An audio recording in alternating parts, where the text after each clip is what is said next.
ইরফান মারার সময় প্রায় গলায় চাপ দেয়, না হয় গায়ের ওড়না দিয়ে ফাঁস দেয়। গলার ব্যথায় ঠিকমতো খাবারও গিলতে পারে না বেলি। ভাত খেতে বসে গলায় অসহ্য যন্ত্রণা, চোখের পানি ছেড়ে দেয় বেলি। বেলির কান্না দেখে মিনুর খানা বন্ধ হয়ে যায়। আর কাইন্দেন না তো ভাবি, কতদিন কইলাম জানগা জানগা, শোনেন নাই আমার কথা। আবার আমারও কিছু কইতে দেন না ভাইরে, তাইলে হুদাই কান্দেন কিত্তে, কাইন্দেন না। মিনুর কথায় অশ্রু জল চোখে তাকায় বেলি। রুমে শুয়ে শুয়ে আগের কথা ভাবছে বেলি। বাসর ঘরে সেদিন বসেছিল সে। ইরফান রুমে তো এসেছিল ঠিক, কিন্তু সেখানে ঘটনাগুলো ঘটেছিল উল্টা। ইরফান এসে সোজা শুয়ে পড়ে, বেলি তখনও বসা খাটে। এরই মাঝে একটা ফোন আসলো ইরফানের মোবাইলে। ফোনটা হাতে নিয়ে বাইরে চলে যায় সে। আর তারপর যখন রুমে আসে তখন হয়তো ইরফান না, কোনো এক দানব রুমে ঢুকেছিল। ইরফান খাটের এপাশে ঘুরে হাতে ধরে টেনে নিচে ফেলে দেয় বেলিকে। অকাত্য বিশ্রী ভাষায় কথা বলে। আর তার শেষ কথাটা ছিল, তুই যদি এক বাপের জন্মের হয়ে থাকিস, আমার আশেপাশে আর ঘেসবি না। আর তারপর দিনই ইরফান চলে যায়। মুখ বুজে সবটা সহ্য করে নেয় বেলি। বিয়ের ঠিক 1 মাস পর ইরফান আবার বাড়ি আসে, তাও রহমান আলীর কথায়। সেইবার রাতে বেলি ভুল করে ইরফানের গায়ে দুধ ঢেলে দেয়। আর তার শাস্তি বেশি কিছু ছিল না, শুধু পায়ে থেকে জুতা খুলে জুতা দিয়ে মেরেছিল নিজের সদ্য বিয়ে করা বউটাকে। সেইবার একদিন থেকে আবার চলে যায় ইরফান। আর তারপর লাস্ট আসে রহমান আলীর শরীর খারাপ হওয়ার পর। সেইবার আসার পরই রহমান সাহেব ইরফানকে বাধ্য করে বেলিকে নিয়ে ঢাকা থাকার। ইরফান শত না করার পরও রহমান আলী কিছুই শোনেনি এবং শুনতেও চাননি। জোর করে বেলিকে ইরফানের সাথে ঢাকা পাঠিয়ে দেয়। আর যার ফলে সর্বরূপ আসে কুকুরের মতো মার খায় ইরফানের কাছে। এইসব ভাবতে ভাবতে ঘুম চলে আসে বেলি। শরীর ব্যথা থাকার কারণে ঘুম চলে আসছে চোখে। মিনু ফাঁক দিয়ে একবার দেখে গেছে বেলিকে। মিনু মেয়েটা ইদারিং একরকম আতঙ্কে থাকে।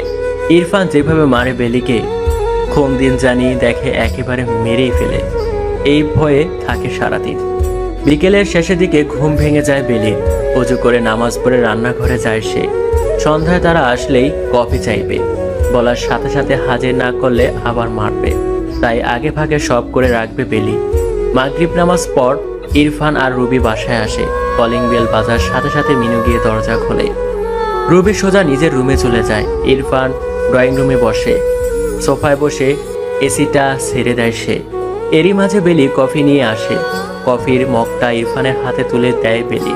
হাত বেরিয়ে কফির মগটা নিতে গিয়ে বেলির হাতে নজর পড়ে ইরফানের। প্লেটের বাড়ির দাগ এখনো লাল হয়ে আছে। এটা দেখার পর একবার বেলির মুখের দিকেও নজর দেয় ইরফান। মুখটা ফুলে একাকার হয়ে আছে। আজকে বোধহয় মারের পরিমাণটা বেশি হয়ে গিয়েছিল। মুখে কিছুই বলেনি ইরফান। বেলি সেইখান থেকে চলে যেতে নিলেই ইরফান ডাক দেয়। ইরফানের ডাকে কলেজা কামড় পড়ে বেলির। বেলির ধারণা আবার হয়তো মারবে। সেই এক জায়গায় ভয়ে দাঁড়িয়ে থাকে মেয়েটা। আবার ডাকে ইরফান, বেলি শোন তো। জি। রবিও কফিটা দিয়ে আয়। জি আচ্ছা। বেলি রুবির রুমের সামনে গিয়ে দরজায় নক করে। এই কে? আপু আমি বেলি। কি চাই? কফি দিতে আসছিলাম। ভেতরে আয়। রুবিও কুকুর বিড়ালের মতো ব্যবহার করে বেলির সাথে। বয়স এবং পড়ালেখায় অনেক এগিয়ে আছে রুবি। ইংলিশের উপরে অনার্স কমপ্লিট করা। দেখতে শুনতেও খারাপ না। বাপের ভালো টাকা পয়সা, যার কারণে মানুষকে মানুষ মনে করে না। আর বেলি তো তার দু চোখের বিষ। শুধু ইরফান তাকে আগে বিয়ে করার জন্য সে প্রথম বউ আর রুবি দ্বিতীয় বউ। যদিও কয়েক দফা বলা হয়েছিল বেলিকে ডিভোর্স দিতে, কিন্তু ইরফান চেয়েও দিতে পারেনি। কারণ গ্রামে তার বাবা রহমান আলী শুনলে তাকে হয়তো ত্যায্যপুত্র করে দেবে। এমনকি রহমান আলী এখনো জানে না যে ইরফান আরও একটা বিয়ে করেছে। এখানে রুমের মধ্যে গিয়ে বেলি কফিটা মগটা টেবিলের উপরে রেখে চলে আসতে নিল। রুবি বেলিকে আটকে ধরে। বেলির সামনে এসে বেলির বাম গালটা নিজের হাতে ধরে আর তাচ্ছিল্যের হাসি দিয়ে বেলিকে বলে, লজ্জা থাকলে আর কখনো আমার বেডটি দিতে দেরি করবি না। আজকের মারের কথা মনে থাকলে। মনে থাকবে? ঠিক সকাল 10টায় আমার বেডটি চাই, আমার বিছানার পাশে। থাকবে। যা এখান থেকে। রবি ধাক্কা দিয়ে বের করে দেয় বেলিকে। চোখের পানি মুছতে মুছতে রান্নাঘরে ঢুকে বেলি। বেলিকে দেখে মিনু বুঝে যায় কিছু একটা হয়েছে। আবার কিছু কইছে ওই নবাবের বেটি? মিনু আসতে বলো বোন, শুনলে তোমাকে বের করে দেবে। দেখ বাহির কইরা, আমার কি আসে যায়? আমার কি আপনার মতন কলজা ছোড়নি? তা কি কইছে সে? কিছুই বলেনি। দেহি আমার দিকে তাকান তো। মিনু বেলির মুখটা ধরে তার দিকে ঘোরায়। বেলির মুখটা আসলে অনেক মায়া ভরা। মিনু কিছুক্ষণ তাকিয়ে থাকে, তারপর আবার বলে, বাইরে ভালোবাসেন? মিনুর কথায় চোখ বড় করে তাকায় বেলি। মিনু এইসব কি বলে? আসলে এটাই যে বেলির মনের কথা, কিন্তু মিনু বুঝে ফেললো কিভাবে? মিনু কি সব বলো? আপনি ভালোবাসেন ভাইরে, এই জন্যে তার এমনটা পিড়া খান। ভাবি একটা কথা কই? বলো। আপনারে মাইরা ফালাইবো ভাইয়ে। ভাবি এখনো সময় আছে, যান গা। ওই যাবো মিনু, যাওয়ার মতো কোনো জায়গা আছে? গ্রামে যাইতে পারবো না, সেদিকে তার বাবাই আছে। আর আমার মা, তার কাছে থাকলেও মানুষ অনেক বাজে বাজে কথা বলবে। শরীরটা তো আছে, রক্ত তো আছে, কাম করে খাইবেন, তবু আর মায়ের খায়েন না। কিন্তু আমি তাকেও ছাড়তে পারবো না। কি দূর বিয়াক্কেল মাতারি, যান যান মরেন গিয়া। আমার কি আপনারে মায়েরা ফালাইয়া রাইখা যাইবো আর আমি গিয়া মলম লাগামু? হাই রে ভালোবাসা রে, ফিসা মারি এমন ভালোবাসার কপালে। মিনু রেগে মেগে বক বক করতে করতে কাজে মন দেয়। বেলি রুমে যায়, দরজা এঁটে দেয়, ওড়না মুখ চেপে কেটে দেয়। বেলি সত্যি নিরুপায়। কি করবে সে? আবেগের কাছে সে বাধা। ভালোবাসে অনেক ইরফানকে, যদিও সে জানে ইরফান তাকে শুধুই তার বাসার বান্দি পাবে, বউ সে কখনই হতে পারবে না। তবুও কেন জানি বেলি ছাড়তে পারে না ইরফানকে। সকাল সকাল উঠে নাস্তা বানিয়ে টেবিলে সাজিয়ে রাখে বেলি। রোজ সকাল 9টায় অফিসে যায় ইরফান।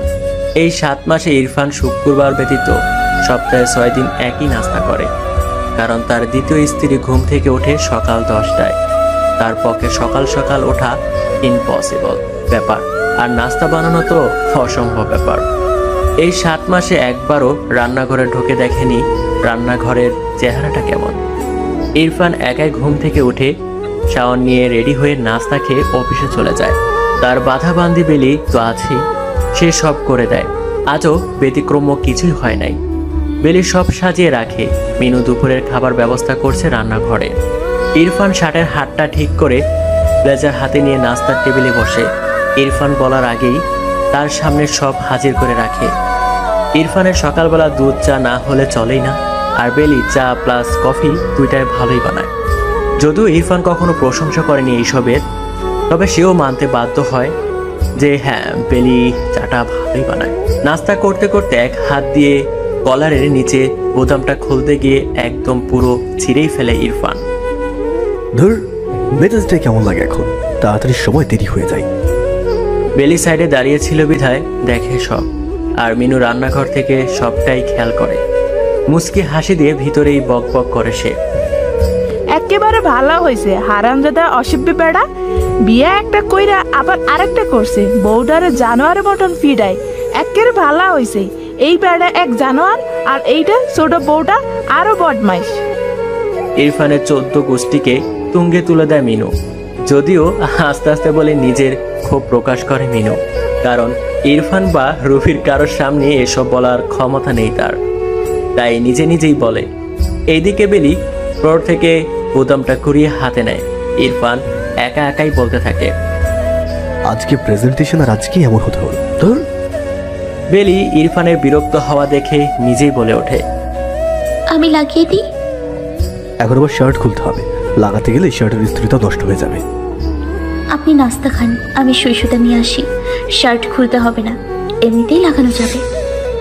ভিতর থেকে সবটাই শুনে নেয় মিনু। বেলির উপরে অতিরিক্ত মেজাজ খারাপ লাগছে তার।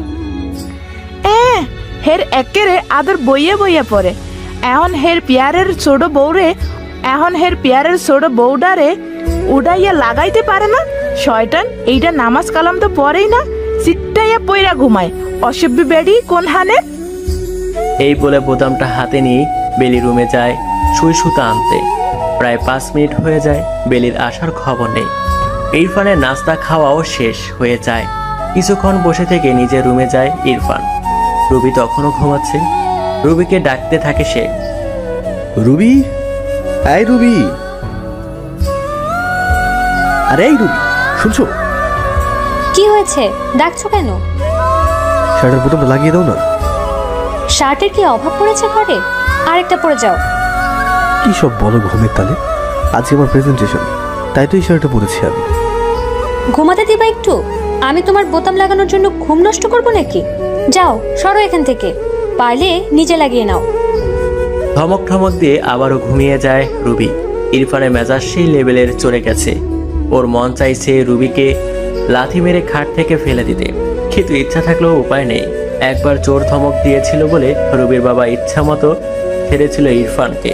বড়লোকের মেয়ের এই একটাই সুবিধা, বাপের অটল টাকার পয়সা থাকলে জামাইকে পাত্তা দেয় না। এখানে রুবিও তেমনটাই। ইরফান নিজের রুম থেকে বেরিয়ে বেলির রুমে যায়। গিয়ে দেখে বেলি তখনও শুয়ে সুতা কাটছে। ইরফান রুমের ভিতরে যায়। তুই এখনো সুতো নিয়ে দাঁড়িয়ে আছিস? আসলে আমি ভুলেই গেছিলাম এগুলো কোথায় রাখছি। খুঁজতে খুঁজতে এই মাত্রই পেলাম। এক্ষুনি সেলাই করে দিচ্ছি। তাড়াতাড়ি কর। এই তো হয়ে গেছে, এক্ষুনি লাগিয়ে দিব।